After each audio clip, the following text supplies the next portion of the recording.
What I want to do today is I want to talk about what it is, why I believe it's relevant, the barriers to, and then ultimately, if I've got my ducks in a row and you're interested in investing in being more self-compassionate, how? And I want to do this by first looking at compassion and then just going, and so self-compassion. So in terms of what compassion is understanding. Compassion is saying, here in your time of need, I get you. I can relate to how you feel. I can see why you did what you did or why you didn't do what you didn't do. It's about saying your choices and actions make sense. That you are normal, you make sense. You're not crazy. Compassion's about kindness.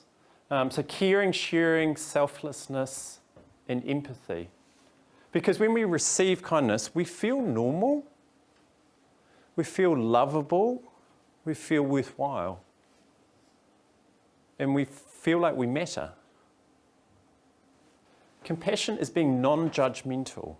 So it's very easy when, going back to those examples, when friends come to us, to kind of go, oh man, you've been foolish, silly, stupid, lazy, indulgent, short-sighted, selfish.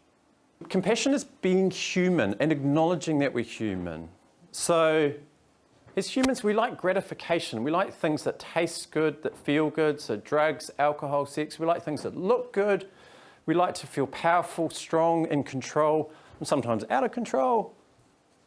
We like to be aroused. We like to be excited. We like to be intrigued. We like to be involved. We like to be happy, fulfilled.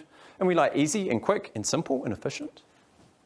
We like to be admired, valued, appreciated. We like to be attractive or stylish. And of course, some of you will go, yeah, no, me not so much. But generally speaking, as humans, we have these things that feel good, that feel right. And therefore, we like to escape the dark thoughts and feelings that are inevitable. And we like to do that quickly and frequently. And so, a question, and I appreciate as kind of almost graduates, you like hard questions. This is going to be an easy question. Who gives us the most messages every day? Of course, it's the self. Yeah. Have you noticed everywhere you go, you're always there? And your mind is always talking to you? So at this point, if we think about compassion and self-compassion, is anyone sitting there going, I'm probably guilty of a little bit of a double standard here? In other words, I'm quite compassionate towards my friends, but not so much towards me. Can anyone relate to that? So what I'm doing today is I'm ultimately encouraging you to be more self-compassionate towards yourselves, and I'm keen to tell you why. When we don't practice self-compassion, we feel like an outsider. Feels abnormal. And of course, sometimes being different can be fun, but when that's on our own terms, when we choose to be different, when we find ourselves on the outside, it's not great. And part of this is about connection, but part of it's about just feeling different. I haven't conformed, I don't fit in. It's the old square peg in a round hole. Not so great when you're the square peg. Some of you might be familiar with this kind of model. So this idea is not new, it's been around for a long time, and we kind of shape it in different ways. I mean, you can see basically, making choices, being accountable, finding better ways, see possibilities, versus blame, deny, see problems. So you can clearly see which is carrot and which is stick. So self-compassion, it's not a strategy in itself, right? So if you were about to take on a project and someone goes, how are you going to approach this? You're not going to say, I'm going to use the self-compassion model. You're going to look at you funny and go, I missed that one. Self-compassion is laying a foundation for daily actions. Now, a little bit of why. When we hit tough times, we go into survival mode. And so we are operating with the brain stem. That's that fight, flight, freeze stuff. Yep.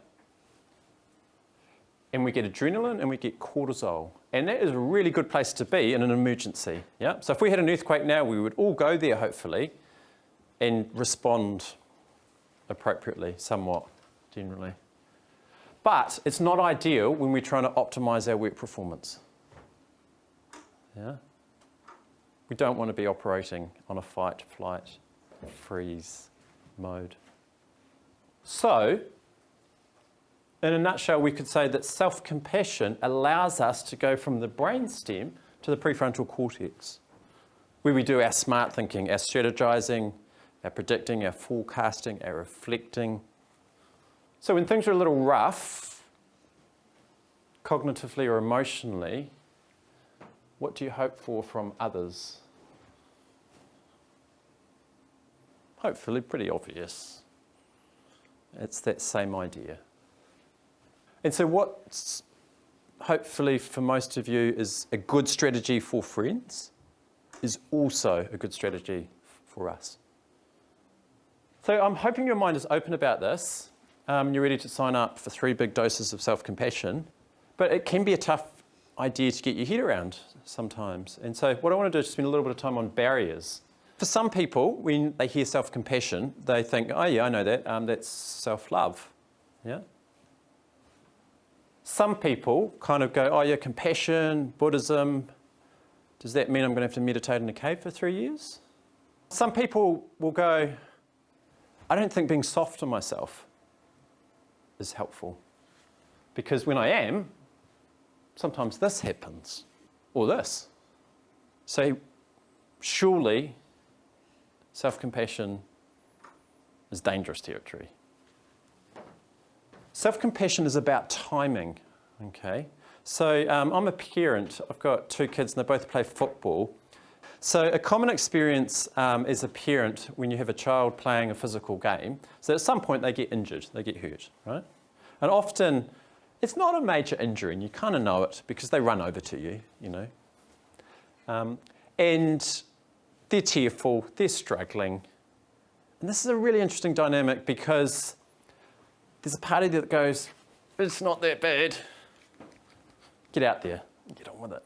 Yeah? And there's also this influence of other parents standing there probably thinking the same thing. So the temptation is to go, I think you're okay. What that kid needs in that moment is for their pain, whether it's physical or emotional, because they've kind of been knocked back a peg, feeling a little bit vulnerable, to be acknowledged. Yeah? And I've seen this happen many times and go both ways, where the parent sticks to the, just get out there, or the acknowledgement. Hey, that looks really sore. What happened? That boy kicked me. He's mean. And the interesting thing is, if you get down on their level and offer that support, that compassion, that understanding, very quickly they're back on that horse and they're out there. Yeah? And I suppose what I'm saying is we are all kids, right? Absolutely, we grow up and stuff, but I don't think that need, when we're down and out, for understanding, compassion, kindness, non-judgmental, I don't think that that's not still relevant. This number is the number of hits that if you Google benefits of self-compassion, you get that. That is more than if you Google benefits of kindness, meditation, mindfulness, Brussels sprouts, carrots, gardening, probiotics, cannabis. So you will experience this at some point. But if you want to experience that, when you're preparing for a presentation, you get to this point when you kind of get into that, oh, I'm getting a bit tired because I'm human and self-compassionate. So I want to finish by talking about how, okay? And this is actually the shortest, most simple bit. When we stumble and fall, our challenge is to notice our thoughts and our feelings. So to just be aware of those self-messages and how we're feeling. And so to pinch a little bit from the mindfulness movement, it's about holding those painful experiences in our awareness going, yeah, at the moment, I'm feeling regret, I'm feeling sadness, I'm feeling remorse, I'm feeling rejection, I'm feeling whatever it might be. And that is part of being human. This is a normal human experience. Now, clearly, we don't want to over-identify with this. So we don't want to live it, breathe it, wallow in it, drown in it. We want to go, yeah, okay, so I'm feeling some sadness at the moment. Yeah, and this is part of being human. And then, hopefully, we are able, with that compassion, to go, oh, this is temporary. What next? Okay. Maybe some of the engaging in some of the stuff, the daily actions. Because even if you've sat here going, oh, I don't really care about that stuff, I just want to be the best employee I can be, I would still say, well, your ticket is self-compassion. So, I suppose this is an opportunity for you, wherever you are on the dial, to leave today